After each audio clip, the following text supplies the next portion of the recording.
ओम शांति। आज की मुरली की डेट है 27/2/2026, 27 फरवरी 2026।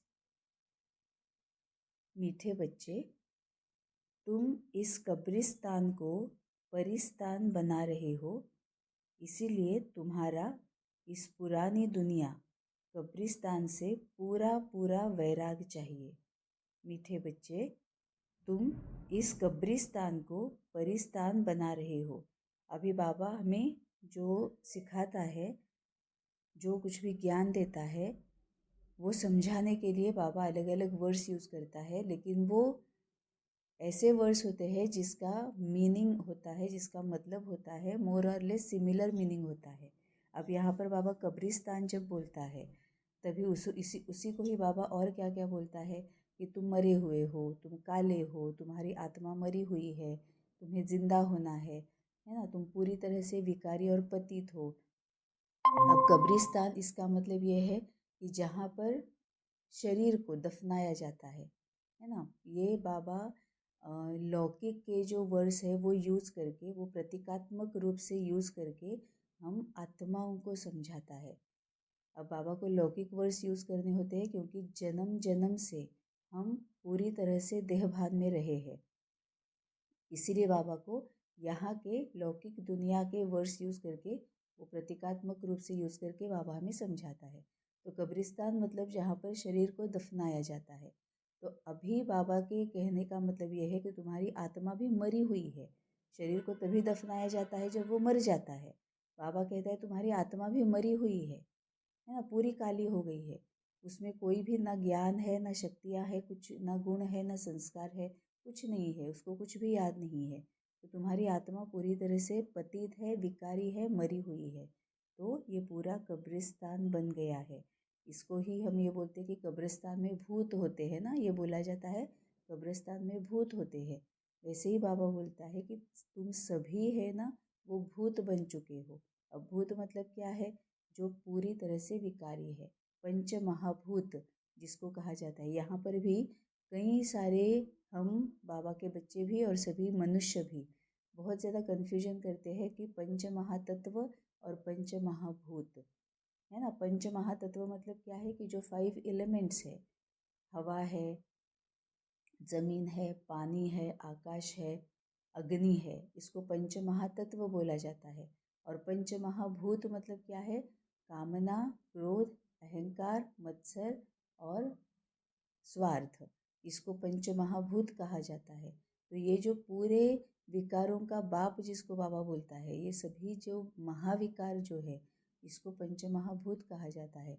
तो अभी हम सभी पंच महाभूतों से भरे हुए हैं, तभी इसको बाबा कब्रिस्तान बोलता है कि तुम इस कब्रिस्तान को परिस्तान बना रहे हो। परिस्तान मतलब एंजल्स की जो दुनिया होती है, जो उड़ती कला में है, जो उपराम है, जो देह भान से ऊपर है, जो साक्षी दृष्टा है, जो देही अभिमानी है, जो आत्मिक स्थिति में है, जो आत्मिक स्वरूप को प्रत्यक्ष कर रहे हैं, उसको परिस्तान, क्योंकि वो जी रहे हैं, वो जिंदा है ना। उनमें सभी पूरी तरह से दैवी गुण, दैवी संस्कार, दैवी शक्तियों से भरपूर है। मतलब ही वो पूरी तरह से 16 संस्कारों को प्रत्यक्ष कर रहे हैं, सभी गुणों को प्रत्यक्ष कर रहे हैं, जो आत्मा के निजी संस्कार है, ज्ञान स्वरूप है ना। तो ज्ञान को प्रत्यक्ष कर रहे हैं, मनसा वाचा कर्मणा, स्वभाव संस्कार है ना, इससे वो प्रत्यक्ष कर रहे हैं। शांति को प्रत्यक्ष कर रहे हैं, सुख, आनंद, पवित्रता है ना, इसको बाबा परिस्तान बोलता है। तो तुम इस कब्रिस्तान को परिस्तान बना रहे हो, इसीलिए तुम्हारा इस पुरानी दुनिया कब्रिस्तान से पूरा पूरा वैराग्य चाहिए। मतलब ही ये जो महाविकार जो है, या विकार जो है, कमियाँ कमजोरियाँ, ये जो है, जो तुमने दूसरे देहधारियों को देख देख के जिन गुणों को अपनाया हुआ है, वो रावण के संस्कार है, उनसे तुम्हारा वैराग्य चाहिए। वैराग्य मतलब ये नहीं कि तुम घर और गृहस्थी छोड़कर कहीं निकल जाओ, नहीं। ये नहीं कि तुम अपने जो कार्मिक अकाउंट से उनको बाबा पर सौंप दो, नहीं। वैराग मतलब मन और बुद्धि से वैराग चाहिए। ये जो देह और देह से संबंधित बातें हैं, उनसे मन बुद्धि निकालनी है। देह और देह से संबंधित जो बंधन हमने अपने पर डाले हैं उससे हमें वैराग्य चाहिए। मन बुद्धि बाबा की तरफ होनी चाहिए। तो मीठे बच्चे, तुम इस कब्रिस्तान को पाकिस्तान बना रहे हो। बाबा ने वरदान दे दिया कि तुम बना रहे हो। अब ये कब्रिस्तान को परिस्तान बनाना, दूसरों को उपराम होना सिखाना, साक्षी दृष्टा कैसे बनना है वो दृष्टि देना, वो नज़रिया देना, है ना। दृष्टि देते हैं ना हम, आंखों में आंखें डाल के जैसे दृष्टि देते हैं, वैसे आत्मा दृष्टि कैसे देती है। आत्मा दूसरी आत्मा का नज़रिया बदलती है ना। वो कैसे बदलती है। मनसा वाचा कर्मणा, मनसा सेवा, संकल्प सेवा, सकाश सेवा, फिर हमारा स्वभाव, संस्कार, चाल चलन, सूरत सीरत, सभी तरह से जो भी बाबा की प्रत्यक्षता हो रही है, हम दूसरों का नज़रिया बदल रहे हैं। इससे हम दूसरों को दृष्टि दे रहे हैं, अलग नज़रिया दे रहे हैं, है ना। इस तरह से हम भी कब्रिस्तान को परिस्तान बना रहे हैं। तो तुम इस कब्रिस्तान को परिस्तान बना रहे हो, इसीलिए तुम्हारा इस पुरानी दुनिया कब्रिस्तान से पूरा पूरा वैराग्य चाहिए। अब हमें सेल्फ चेकिंग करना है कि क्या सच में हम इस कब्रिस्तान को परिस्तान बना रहे हैं। और इसकी शुरुआत लौकिक फैमिली से होनी चाहिए। या घर पे अगर मैं 5 साल, 10 साल, 15 साल, 20 साल अगर मैं बाबा के पास में हूँ, बाबा का ज्ञान सीख रही हूँ, अगर मैं मुरली पढ़ रही हूँ, तो क्या मैं पढ़ाई कर रही हूँ। क्योंकि अगर मैं पढ़ रही हूँ तो वो तो जैसा है वैसा चलता रहेगा। लेकिन अगर मैं पढ़ाई कर रही हूँ तो मुझ में धारणाएँ होंगी, वो धारणाएँ सभी तरह से प्रत्यक्ष होंगी। और उस प्रत्यक्षता की वजह से जो जिनके साथ भी मैं रह रही हूँ उनके ऊपर भी उसका असर होगा। अब उसका असर होगा मतलब क्या है। ऐसा नहीं है कि उन पर असर होगा इसका मतलब वो बाबा के बन जाएंगे, नहीं। हर एक आत्मा बाबा की तभी बन जाएगी जब उनका अपना खुद का टाइम आएगा। हम किसी को भी इस तरह से बाबा की तरफ ड्रैग नहीं कर सकते। बाबा तक पहुंचा नहीं, हम बाबा तक जाने का रास्ता दिखा सकते हैं। हम अपने मनसा वाचा कर्मणा, चाल चलन, सूरत सीरत, स्वभाव संस्कार से बाबा को प्रत्यक्ष कर सकते हैं। सभी गुणों को प्रत्यक्ष कर सकते हैं, उनके सामने रख सकते हैं, है ना। तो वो भी उस तरह से चेंज हो रहे हैं। चेक करना है, सेल्फ चेकिंग करना है कि क्या जिस तरह से बाबा बोलता है सर्वगुण संपन्न बनना, तो क्या उनमें भी ये चेंज आ रहा है। वो भी अपनी कमियां, कमजोरियां, दुर्गुण, अवगुण, विकार इसको जान पा रहे हैं। क्या उसको वो चेंज कर पा रहे हैं। भले वो बाबा बाबा बोले ना बोले, वो मुरली पढ़े ना पढ़े, वो बाबा के बच्चे पूरी तरह से बने हुए दिखाई दे या ना दे, लेकिन क्या वो अपने विकारों को चेंज कर रहे हैं, अपनी कमियां कमजोरियों को वो छोड़ रहे हैं, वो संस्कारों को अपना रहे हैं, वो संस्कारों को प्रत्यक्ष कर रहे हैं। ये हमें टेस्ट करना है। अगर उनमें वो फ़र्क आ रहा है, उनमें वो डिफरेंस दिखाई दे रहा है, तो पक्का हम सही रास्ते पर है, हम बाबा की प्रत्यक्षता कर रहे हैं, है ना। तो इस पुरानी दुनिया कब्रिस्तान से पूरा पूरा वैराग्य चाहिए, मतलब सभी विकारों से मन बुद्धि हटानी है। प्रश्न है, बेहद का बाप अपने रूहानी बच्चों का वंडरफुल सर्वेंट है, कैसे। बेहद का बाप अपने रूहानी बच्चों का वंडरफुल सर्वेंट है, कैसे। उत्तर है, बाबा कहते, बच्चे मैं तुम्हारा धोबी हूँ। तुम बच्चों के तो क्या सारी दुनिया के छी गंदे वस्त्र सेकंड में साफ कर देता हूँ। आत्मा रूपी वस्त्र स्वच्छ बनने से शरीर भी शुद्ध मिलता है। ऐसा वंडरफुल सर्वेंट है जो मन मनाभव के छू मंत्र से सबको सेकंड में साफ कर देता है। मतलब बाबा हमारी हर तरह से सेवा करता है। बाबा पूरा पूरा पूरा मतलब जो कुछ भी कर सकता है कोई, वो सब कुछ बाबा करता है ताकि हम सत्व प्रधान बन जाए, हम विकारों को छोड़े, हम पावन बन जाए, है ना। जैसे लौकिक में भी होता है ना कि बच्चों की भलाई के लिए माँ बाप कुछ भी कर देते हैं, कुछ भी करने के लिए तैयार रहते हैं। अपना खाना पीना त्याग करने के लिए, जो आराम जो है वो त्यागने के लिए तैयार रहते हैं, अपना मन मारते हैं, है ना। बच्चों की भलाई के लिए माँ बाप कुछ भी करने के लिए तैयार रहते हैं, है ना। वैसे ही बाबा भी, बाबा तो मतलब हम तो इतने सामान्य है, विकारी है, पतित है, अब तो पूरे विकारी पतित हो चुके हैं, फिर भी हम बच्चों के लिए सब कुछ करते हैं।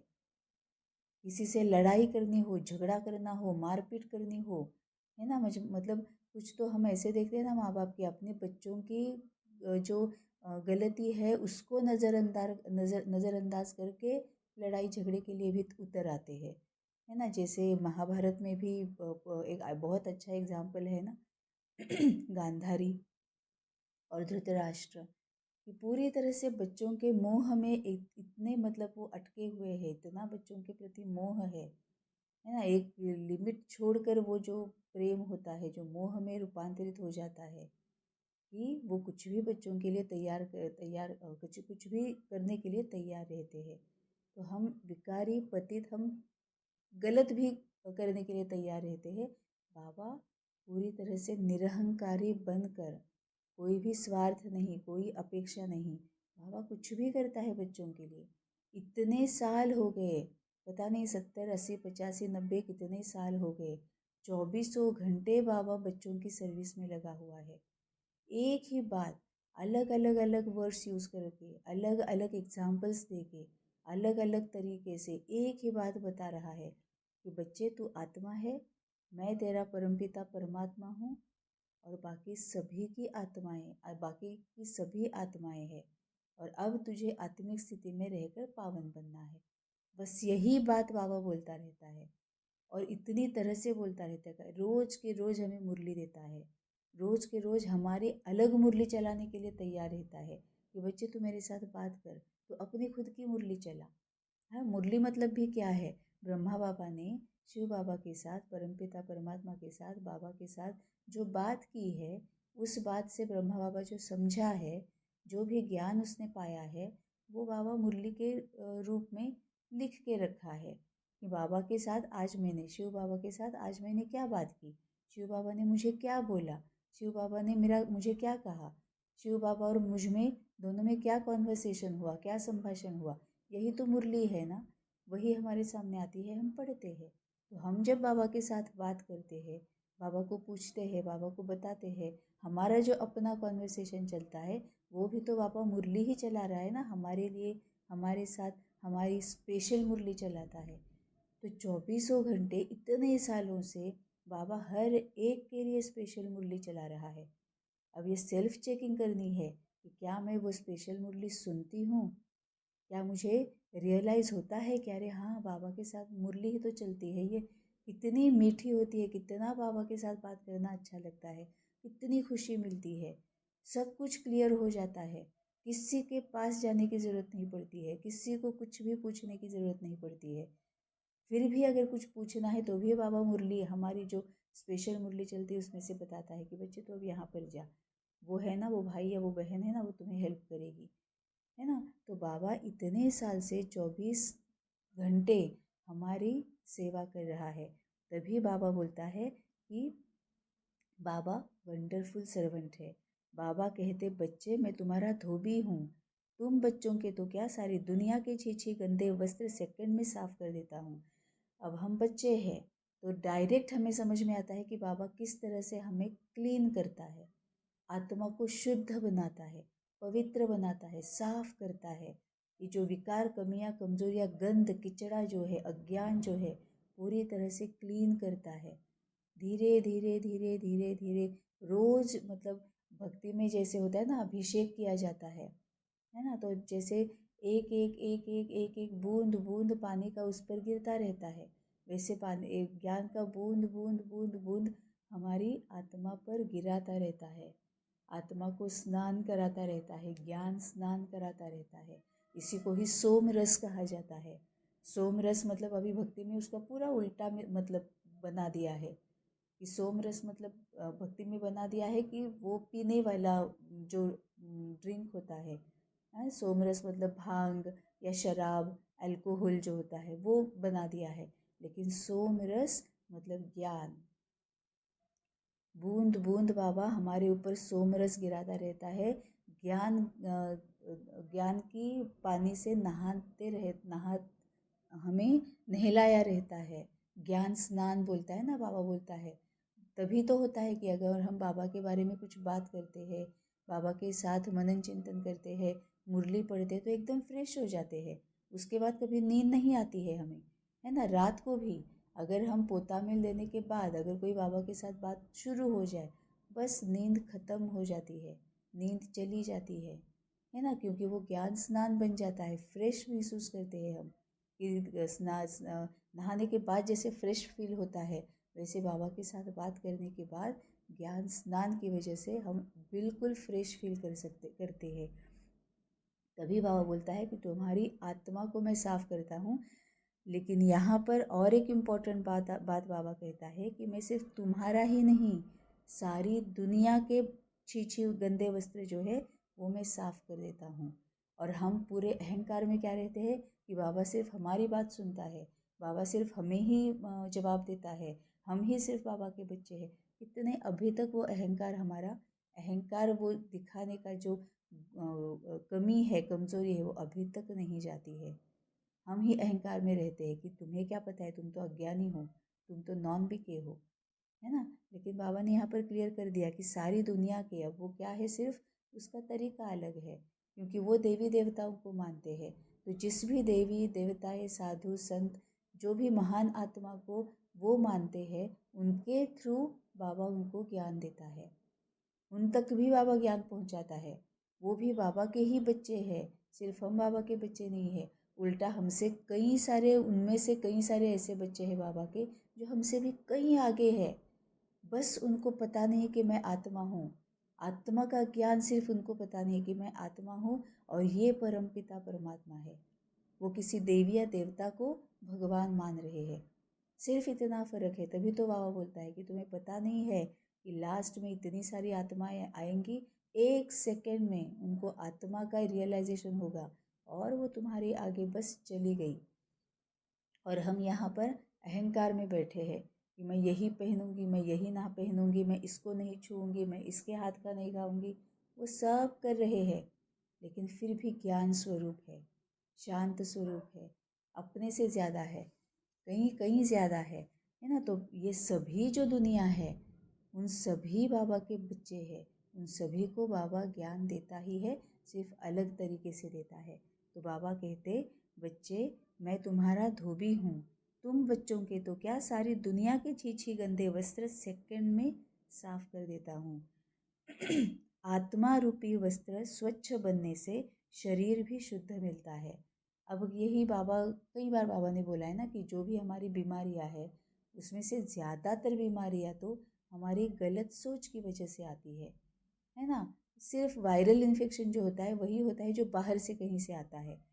बाकी के सभी जो बीमारियां है, जो फिजिकल इश्यूज जो है, प्रॉब्लम्स जो है, वो गलत सोच की वजह से आती है। क्योंकि हमारी गलत सोच का सबसे पहला परिणाम हमारे शरीर पर होता है ना। तो जितना जितना आत्मा साफ बनती जाती है, आत्मा जितनी जितनी पवित्र बनती जाती है, सभी दैवी गुण, दैवी संस्कार, दैवी शक्तियों से, ज्ञान से भरपूर हो जाती है, गलत सोच बंद हो जाती है, तो विकर्म बंद हो जाते हैं।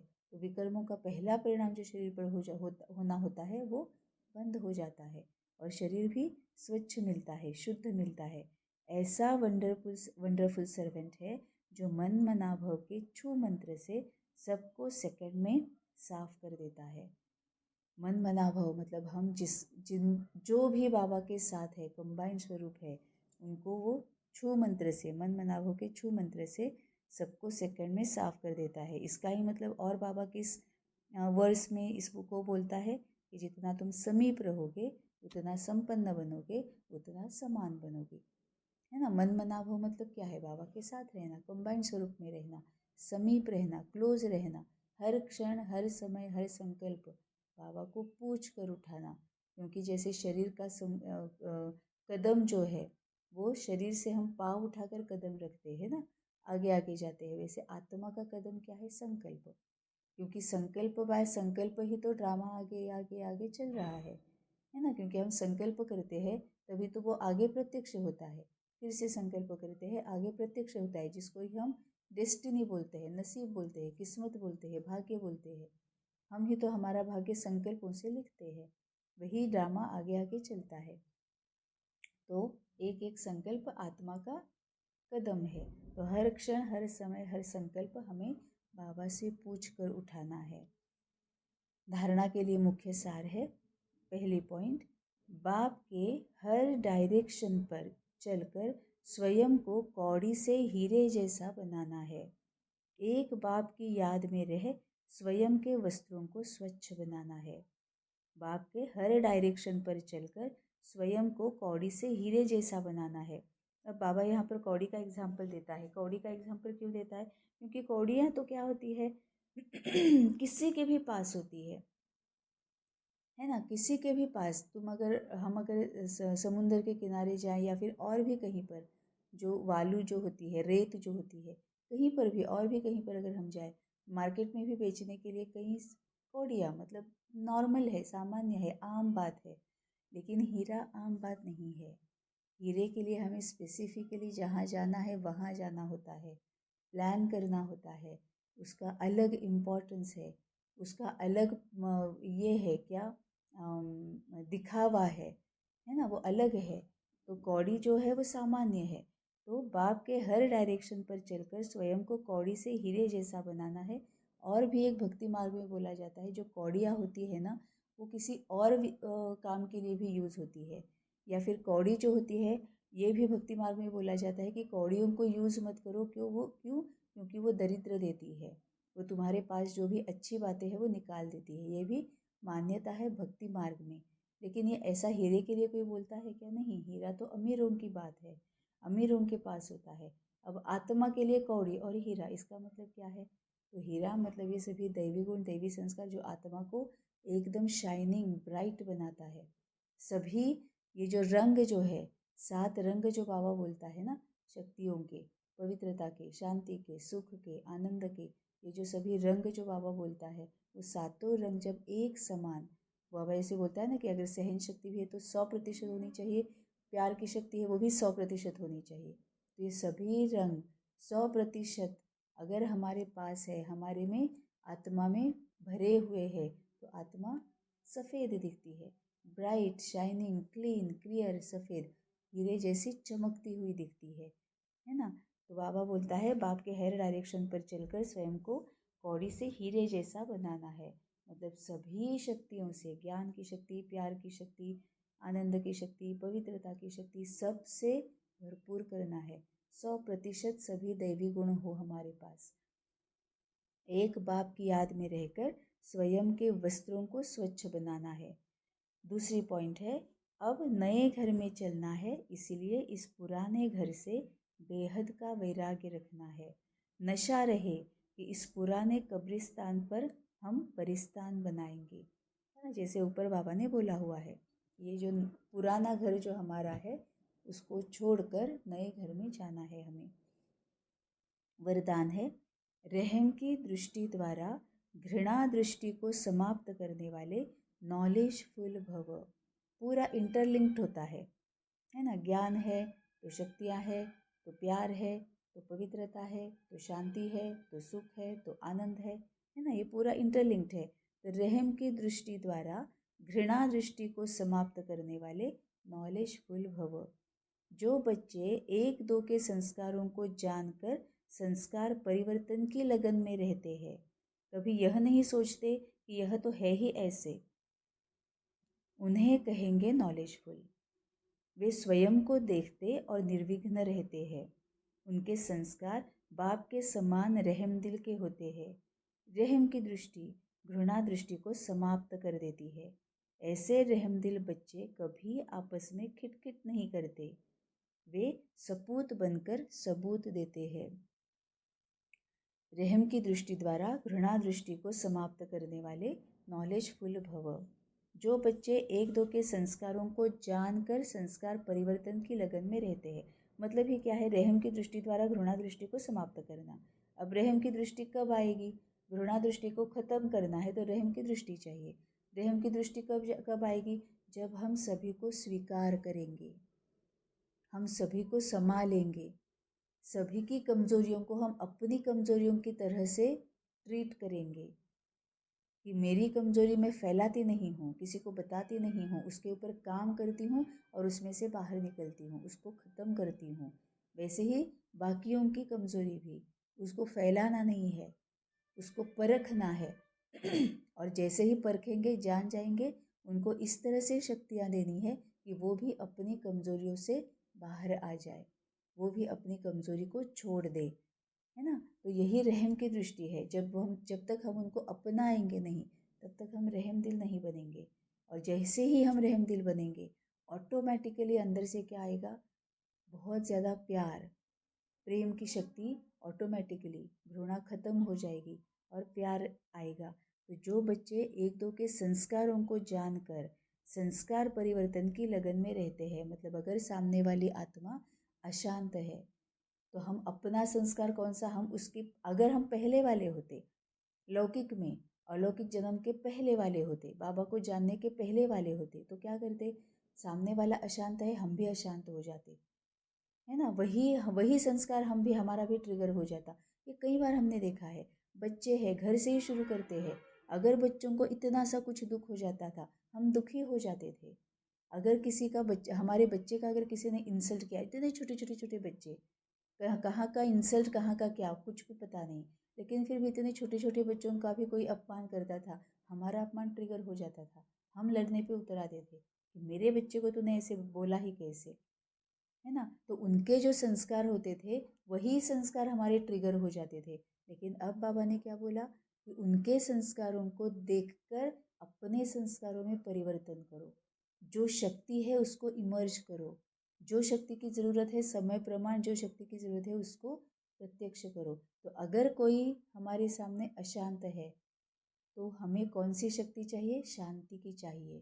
तो हमारा अशांति का संस्कार, पहले अगर हम अशांत होते थे, अब हमने संस्कार को परिवर्तन किया, अब हम शांति को प्रत्यक्ष करेंगे और उसको भी शांति देंगे। अगर वो दुखी है तो हम उसको प्यार देंगे, हम भी दुखी नहीं बन जाएंगे।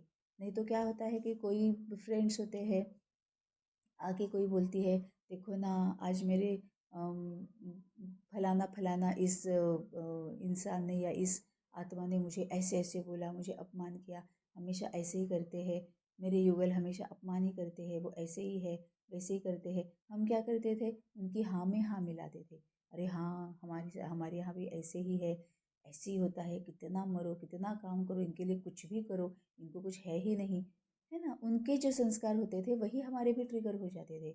अब हम क्या करते हैं, इमीडिएटली हम उपराम हो जाते हैं, साक्षी दृष्टा हो जाते हैं। हम हाँ में हाँ तो बिल्कुल नहीं मिलाते हैं, उल्टा हम उनको सकाश देते हैं, रेड, लाइट ब्लू, इंडिगो, हाँ ठीक है, इट्स ओके, नो प्रॉब्लम।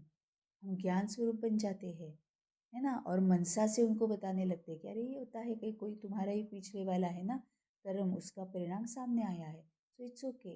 तो हम उनको ज्ञान भी देते हैं, इंडिगो देते हैं, हम उनको शांति देते हैं, लाइट ब्लू देते हैं, हम उनको शक्ति देते हैं, रेयर देते हैं कि सहन कर लो, संभालो अपने में, लेट गो कर लो, कोई प्रॉब्लम नहीं है ना। अब हम अपना संस्कार परिवर्तन करते हैं।